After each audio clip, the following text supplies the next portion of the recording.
Bonjour et bienvenue dans cette première vidéo Bullet Journal. On se retrouve pour le mois d'octobre, pour lequel j'ai choisi comme thème Spooky Time. J'ai choisi ce thème parce qu'Halloween arrive à la fin du mois, bien évidemment, et parce que c'est une ambiance qui m'a toujours un petit peu inspirée et j'avais envie de la tester puisque je ne l'avais pas encore faite jusqu'ici. On part donc sur un thème à base de citrouilles, de fantômes et de sorcières. Depuis environ un an, je fais des collages pour mes pages de garde mensuelles. Et donc je me prépare tous les mois un petit tableau thématique sur Pinterest où je vais recenser des visuels, des listes, des photos qui sont dans l'ambiance du thème que je veux exploiter. Donc c'est des petites phrases, là j'ai choisi beaucoup de visuels avec des fantômes, des citrouilles et aussi des sorcières, des photos un peu de sorcières vintage, un peu pin-up, si on peut dire ça comme ça. Et après, je fais ma composition. Ça fait environ 1 an et demi, je crois, que je fais des collages comme ça pour mes pages de garde. Et ça fait... j'utilise le bullet journal, je crois, depuis 2014, quelque chose comme ça. Et au début, c'était très minimaliste, vraiment juste pour le côté organisation, productivité. Puis petit à petit, j'ai eu envie de faire des choses plus créatives. Et très vite, avec tout ce qu'on voit sur Instagram, sur Pinterest et même sur YouTube, moi je commençais à avoir un peu le truc de oh là, déjà ça me prend du temps, est-ce que j'ai vraiment envie, est-ce qu'au final le côté productivité, organisation, il n'est pas un peu noyé dans vouloir faire quelque chose absolument de beau. Et comme j'étais pas très à l'aise avec le dessin, j'avais pas mal de frustration par rapport à ça.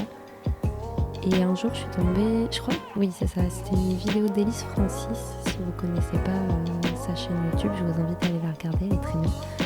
Et dans une de ses vidéos par rapport au bullet journal, il me semble qu'elle avait dit quelque chose comme il n'y a pas besoin de savoir dessiner déjà d'une part pour s'amuser avec sa créativité, et il n'y a surtout pas besoin de savoir dessiner pour faire un bullet journal qui en plus esthétiquement nous plaît.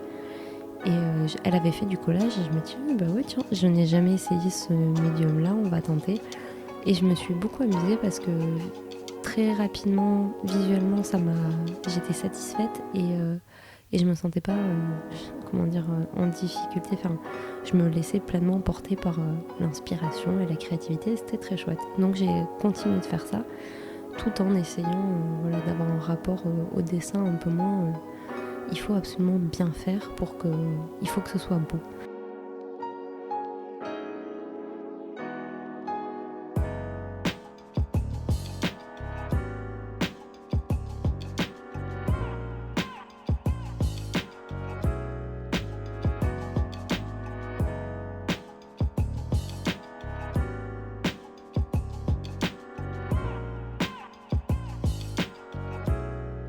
Ensuite, on attaque la page des objectifs et intentions.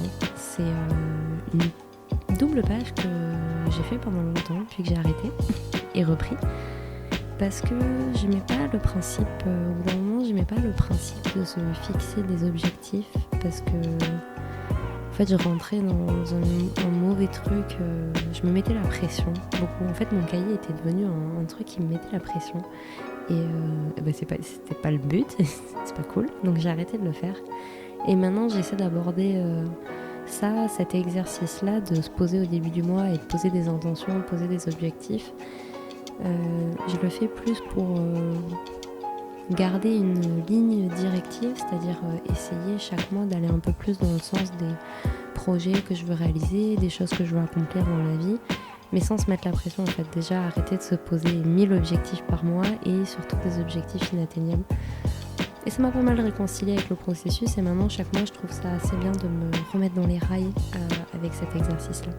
Sur cette page j'ai aussi eu envie à la fois de tester les crayons aquarellables, c'était un peu pour tester la qualité du papier parce que c'est un nouveau cahier que j'utilise, et aussi me tester à faire du lettering, une calligraphie, je ne sais pas comment on peut le dire, avec une typo que je vais refaire aussi sur cette page du calendrier mensuel.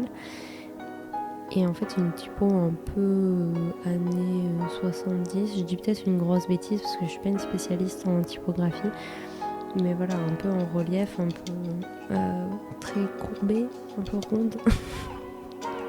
Je ne sais pas si c'est très clair. Et pour moi, ça c'est plutôt un challenge parce que je suis très peu à l'aise avec la calligraphie et je suis toujours très frustrée par le rendu. Et au final, j'étais pas hyper satisfaite du résultat, mais plus on avance dans les pages de ce mois-ci, et mieux le rendu est. Donc c'était un bon exercice.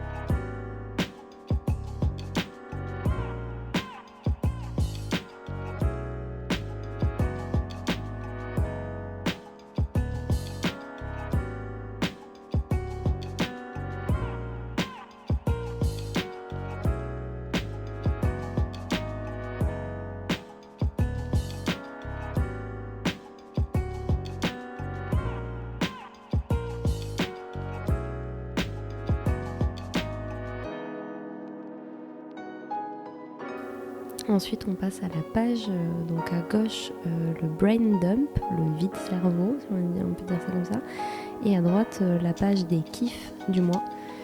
Ça, c'est un exercice que je fais depuis un petit moment. Si vous écoutez le podcast Laisse-moi kiffer de Mademoiselle, vous connaissez peut-être le principe. Mais voilà, chaque jour, je note un truc qui m'a fait kiffer dans la journée. Et à gauche, le brain dump, c'est un vide cerveau, c'est un espèce de post-it permanent que j'ai tout le mois dans mon cahier, comme ça je peux noter tout ce qui me passe par la tête. On attaque les pages de la semaine. Pour ça, en général, comme pour le calendrier mensuel, vous avez pu le voir, je fais toujours quelque chose d'assez simple et épuré, on va dire. J'aime bien avoir de la place. En général, quand j'utilise mon bullet journal, je l'utilise à l'arrache, quoi. C'est jamais le même stylo pour écrire. Enfin, quand c'est des to-do list, c'est voilà, dans le jus, on note des trucs et du coup j'ai besoin d'espace et j'ai pas envie de quelque chose qui soit tellement beau qu'on n'a pas envie, enfin pas tellement beau mais tellement tout bien fait, tout carré qu'on n'ose pas écrire dedans parce que notre écriture elle est moche et que ça rend pas bien. Donc en général je fais un truc assez vide, on va dire. Ensuite je suis passée à la double page des cases créatives. Je crois qu'on appelle ça des doodles, mais comme je fais pas que du dessin dedans, je fais aussi du collage et d'autres. J'utilise le plus de médiums différents possible. Et du coup j'ai appelé ça les cases créatives.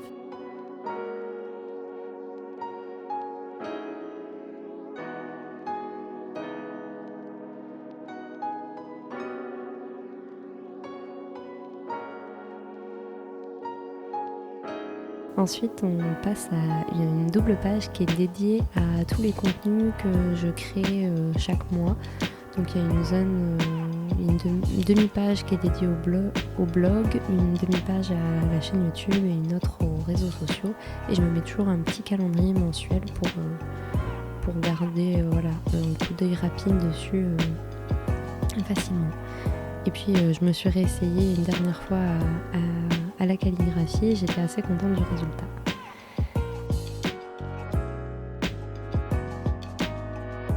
Et enfin, on passe à la double page que je préfère ce mois-ci. C'est celle pour les films, la liste des films du mois qui font un peu peur et que j'ai envie de regarder. C'est pas une page que je fais tous les mois, mais là, la saison s'y prête.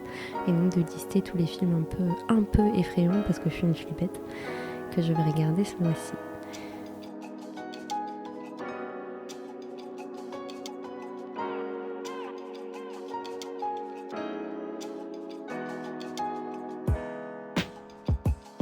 Voilà, c'est la fin de ce setup pour le mois d'octobre. J'espère que ça vous a plu. En tout cas, moi j'ai pris beaucoup de plaisir à le faire. Et je vous laisse sur les images des pages de ce mois-ci. À bientôt!